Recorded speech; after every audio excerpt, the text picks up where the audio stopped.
menampik, sepanjang hidup saya sudah pernah berapa kali mengalami gangguan gaib yang entah sudah keberapa kali saya alami. Mulai dari gangguan biasa sampai gangguan yang sampai membutuhkan campur tangan pertolongan orang lain. Mulai dari sosok anak kecil yang tidak terima karena binatang kesayangannya nyaris saya tangkap, sampai hantu wanita yang dulu sempat mampir di kehidupan saya, meminta saya. Tapi sampai saat ini, saat saya menulis tulisan ini, ada bagian dari diri saya yang lain yang masih menolak hal ini. Dunia lain atau apa yang disebut dunia gaib masih terlalu tabu bagi saya. Padahal saya sendiri sudah tidak asing dengan hal ini. Sampai akhirnya saya mendapatkan jawaban dari seseorang. Beliau menyebut apa yang saya alami ini dengan sebutan Badur, di mana batas dua dunia dipertanyakan. Bila saya menyelam ke dalam ingatan masa lampau saya jadi mengingat satu kenangan, di mana itu adalah pertama kali saya mulai bersentuhan dengan hal gaib. Iya, saya masih ingat betul saat melihat wanita yang mengenakan pakaian putih berambut panjang sedang berlutut membelakangi. Ini sedikit menggelitik, tapi cukup membuat merinding, terutama bila memikirkan bahwa apa yang saya lihat adalah saat di mana matahari masih di atas kepala, siang hari.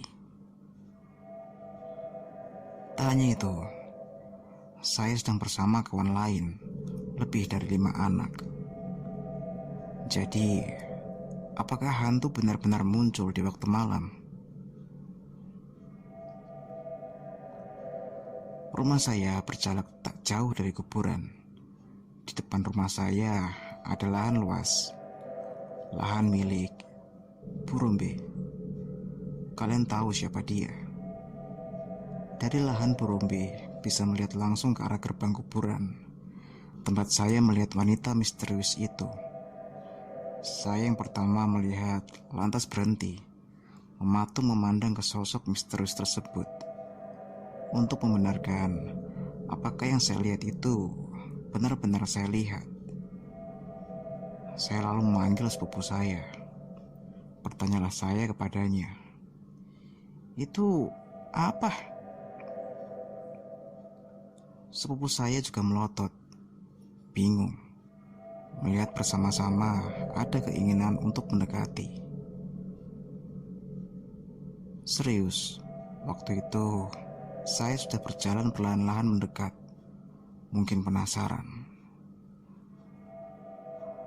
Tapi untungnya saat itu sepupu saya menghentikan.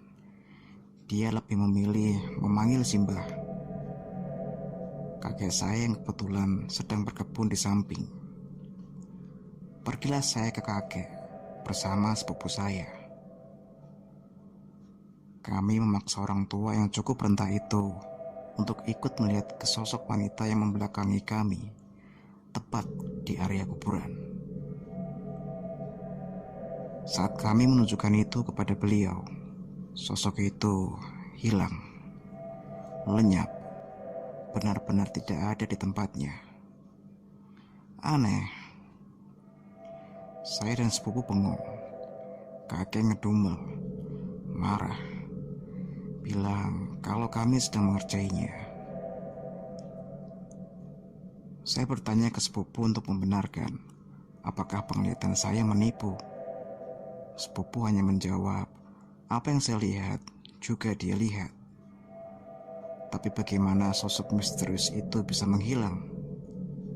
Sampai sekarang, tiap saya ingat hal itu, antara geli dan tidak habis pikir. Lalu semakin dewasa, saya masih mencoba berpikir secara rasional. Meski pengalaman saya dengan dunia seperti itu semakin banyak. Disinilah saya bertemu dengan Bono, seseorang yang akan saya ceritakan hari ini. Pertama kali saya kenal dengan Bono karena teman saya, seorang perempuan, rekan kerja yang sedang dipelet oleh seorang laki-laki. Teman saya berkata bahwa sudah 1 minggu dirinya merasa aneh. Merasa setiap malam dia melihat ada seorang wanita tua yang berdiri di dekat jendela kosnya. Dan tanya itu saja, saat dia di kamar mandi, terkadang dia merasa diawasi. Sesuatu memandanginya dari atas celah genting. Wujudnya menyerupai sosok berbalut kain kafan yang beraroma busuk. Busuk sekali. Namun setiap dia di samping lelaki, sebut saja Doni, dia merasa aman. Teman saya yang berkata, "Antarkan saya ke sini." Saat itu, waktu menunjukkan hampir tengah malam. Saya merasa aneh. Tidak biasanya anak itu seperti ini. Karena kasihan, akhirnya pergilah saya menjemput dia. Dan saat sampai di depan kos miliknya, saya melihat dia menangis. Setelah itu, dia meminta saya agar segera pergi tanpa memperhatikan apa yang ada di dalam kamarnya. Saya menurut saja. Saat motor mulai melaju, iseng saya melihat ke belakang, di mana pintu kos tidak ditutup olehnya. Di sana,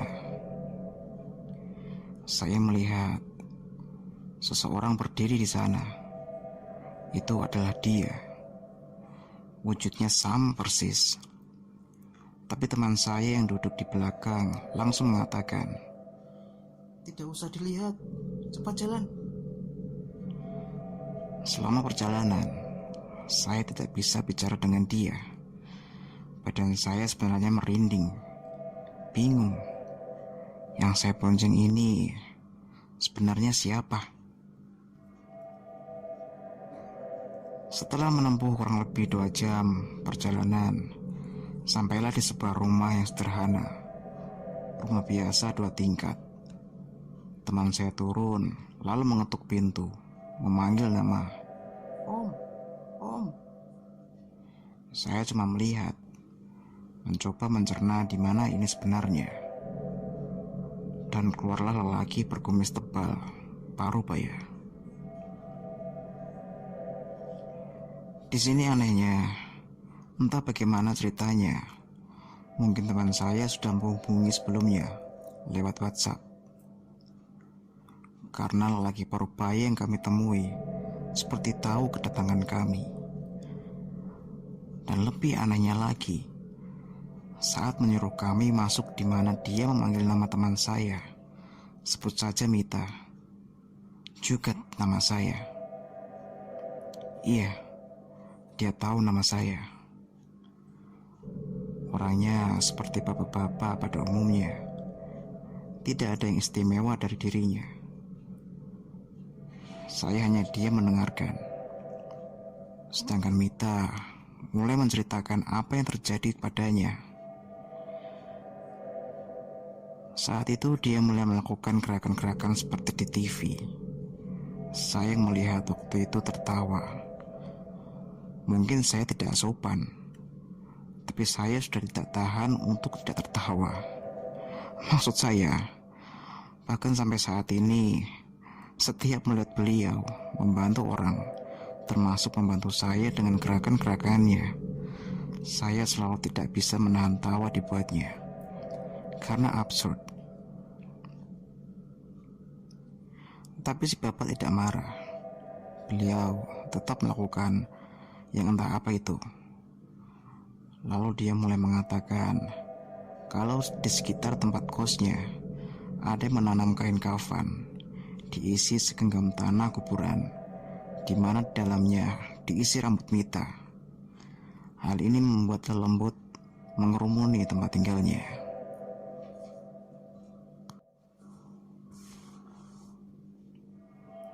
Saat malam hari, sosok wanita tua akan memainkan rambutnya, membelai seperti cucunya sendiri. Namun yang sebenarnya makhluk ini lakukan adalah menyakiti Mita perlahan-lahan, menanam penyakit yang saat ini mulai menyerang tubuhnya. Saya yang mendengar hal ini mulai serius. Bapak ini akhirnya setuju membantu Mita. Tapi Mita harus membawa bapak ini ke tempat kos. Disinilah saya mulai percaya bahwa bapak ini bukan orang biasa. Benar-benar. Tapi cerita Mita ini akan saya ceritakan lain kali, karena ceritanya cukup panjang.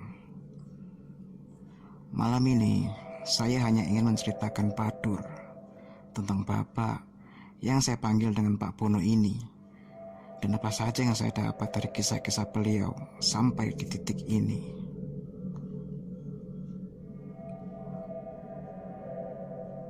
Malam itu saya dihubungi oleh beliau, Pak Bono, di mana beliau meminta tolong saya untuk menolong seorang nenek yang belum bisa mati. Dan menurut keluarganya, hal ini tidak wajar. Saya mendengar beralasan kalau sedang berada di luar kota. Tiba-tiba Pak Bono mengatakan, "Ya sudah, kalau begitu, saya titip salam buat ibumu yang sedang masak rawon di dapur ya." Kaget, bagaimana orang ini bisa tahu? Akhirnya saya mengatakan kalau saya mau menemani beliau. Malam hari selepas Isya, Pak Bono datang menjemput saya dengan mobil. Beliau sempat bertamu, walaupun sebentar. Di sini, hal yang paling saya hindari. Pak Bono melihat sekilas dan langsung tahu di mana saja penghuni di rumah saya tinggal. Iya, rumah saya juga cukup menyeramkan sebenarnya.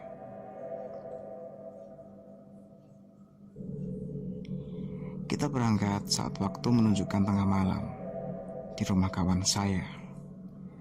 Pak Bono langsung duduk bertanya perihal nenek yang diceritakan. Di sini saya menjadi mengerti. Orang seperti Pak Bono mencari tahu informasi hanya butuh namanya saja. Lalu dia tahu semuanya. Semua. Bahkan saat si nenek masih muda.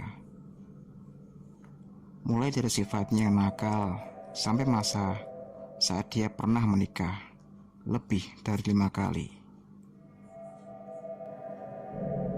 Di sini saya benar-benar kagum, tapi juga ngeri. Bahkan dia tahu makhluk apa yang saat ini ada di samping nenek. Padahal kami belum masuk ke dalam kamarnya. Di sini juga saya tahu ternyata cara beliau menolong ini menggunakan minyak wangi. Jadi ada 5 jenis minyak wangi yang dia bawa. Dan semuanya punya nama. Sialnya, saya tidak hafal karena sedikit berbahasa Arab, tapi ada yang berbahasa Jawa. Nah, dari sini kita mulai sedikit serius. Sambil bercanda dengan tuan rumah, saya memperhatikan Om Bono mengoles telapak tangannya dengan satu botol kecil dari 5 minyak yang dia bawa. Dioleskan begitu saja. Harumnya langsung memenuhi ruangan. Tapi siapa sangka bila sebenarnya saat dia sedang berdialog dengan tuan rumah, Om Bono sedang melihat keseluruhan lingkungan ini. Dia tak mau kecolongan, itu katanya. Karena sebelum bertindak, tidak ada yang tahu bagaimana makhluk seperti mereka bertindak. Sudah lebih dari 4 kali saya memperhatikan Om Bono mengoles telapak tangannya, sampai akhirnya di botol kelima dia mengatakan kalau sosok yang ada di samping nenek bukanlah Khodam sebenarnya. karena saya juga baru menyadari bahwa minyak yang aromanya wangi itu bisa lenyap dalam hitungan detik. Saya biasanya cukup pakai minyak satu ini, tapi rupanya yang memegang Simba ini bukan makhluk sembarangan, kata Om Bono sambil tertawa. Setelah berhasil menemukan minyak yang tepat, barulah lelaki ini meminta tuan rumah menunjukkan kamarnya. Saat itu, saya diminta tuan rumah untuk ikut, walaupun saya sebenarnya malas sekali. Tapi ya sudahlah, saya juga penasaran bagaimana metode Om Bono kali ini. Om Bono masuk ke kamar tempat nenek itu sedang tidur di atas dipan tua. Saya ikut masuk dan saat itulah saya melihat dengan mata kepala sendiri. Nenek yang tidur di dipan itu langsung duduk, lalu melotot kepada saya sambil bertanya, "Siapa itu?" Saya masih ingat wajahnya. Om Bono langsung berteriak, "Jangan masuk dulu."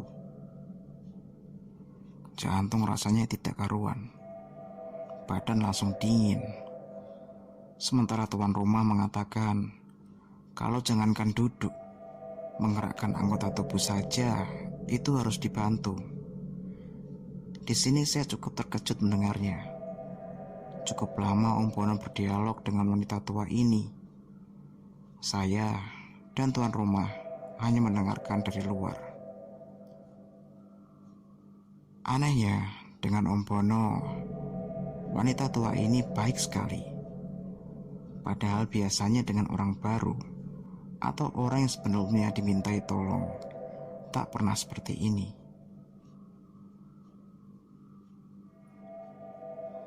Saat itu, baru Om Bono mengizinkan kami masuk. Itulah saat saya bisa melihat tubuh kurus kering wanita tua ini dengan kedua kaki yang hitam seperti terbakar. Kondisinya benar-benar mengenaskan. Saya sampai tidak tega melihatnya. Wanita ini hanya berkata, "Cekik aku, tolonglah, bunuh saja aku. Aku sudah gak tahan, aku sudah gak kuat." Wanita tua itu terus berteriak seperti itu. Om Bono lalu berdialog dengan tuan rumah, bertanya apakah nenek ini memiliki guru. Anak-anaknya tidak ada yang tahu. Om Bono juga tidak bisa menebak lebih jauh. Lalu Om Bono menunjukkan sudut kamar. Di sana beliau berkata, "Wujudnya jelek sekali nih. Ini koda milik gurunya yang menurun tanpa disengaja. Kasihan ini. Kasihan karena Simba nggak tahu kalau dia diikuti." Setelah berdiskusi dengan tuan rumah, mencari jalan yang terbaik, akhirnya sepakat bila Om Bono akan mengambil secara paksa.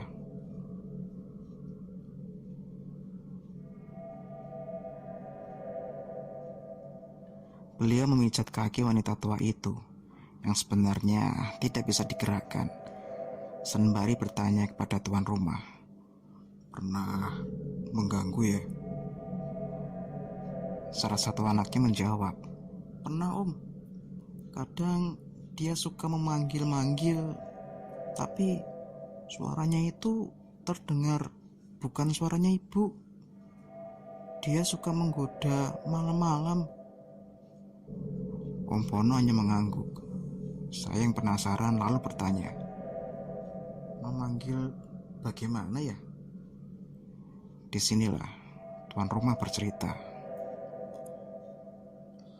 Saat beliau tidur sendiri di kamar, tiba-tiba terdengar suara,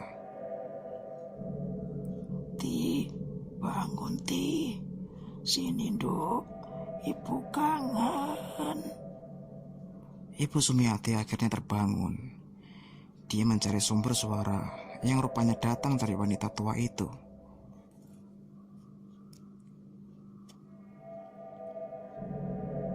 Perlahan-lahan, Bu Sumiati mendekat. Ia berdiri di depan pintu, berniat membuka saat beliau menyentuh. Lalu, dari balik pintu, suara itu terdengar menggelegar. Kamu ini apa nggak kasihan dengan gue? Suara itu seperti suara lelaki. Akhirnya, semenjak kejadian itu, setiap malam sebelum tidur, Bu Sumiati menyiapkan makanan di atas piring, meletakkannya begitu saja di dalam kamar. Dan anehnya, makanan itu habis dengan sendirinya. Padahal wanita tua itu tidak bisa bergerak sama sekali. Om Bono terus memijit. Lalu perlahan-lahan wanita itu mulai menjerit, seperti kesakitan.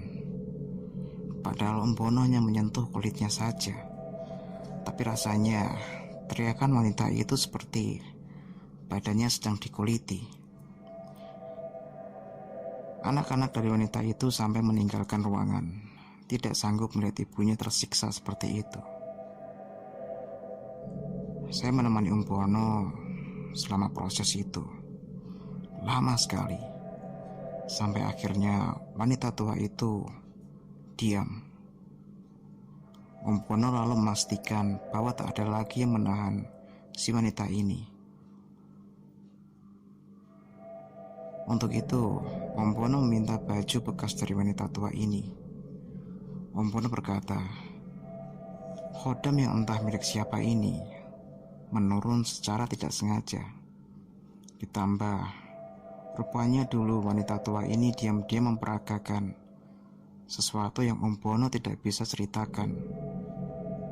Namun, beliau hanya menyebut saat muda wanita ini sangat-sangat nakal, sehingga dia harus menuai akibatnya. Tapi Om Bono merasa yakin bahwa kali ini mungkin tak lama lagi wanita itu bisa pergi dengan tenang.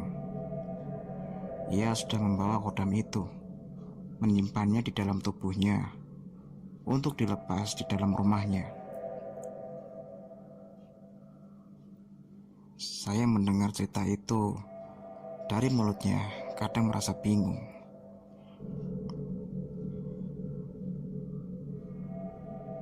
Om Bono tidak pernah meminta tarif, tidak pernah meminta apapun. Katanya, dia memang suka membantu. Hal itulah yang membuatnya merasa hidup. Saat Om Bono masih muda, ia sudah pernah mencoba ilmu yang sangat hitam. Namun seiring waktu, Om Bono percaya hitam dan putih tak berbeda jauh. Dia bahkan menceritakan pengalamannya membantu seorang ayah yang mau mencari pesugihan. Om Bono membantu menuruti perintahannya. Namun, beliau berpesan, perjanjian dengan makhluk seperti itu tidak sebanding dengan hasilnya. Namun ayah itu tidak memperdulikannya. Ia ingin kembali kaya.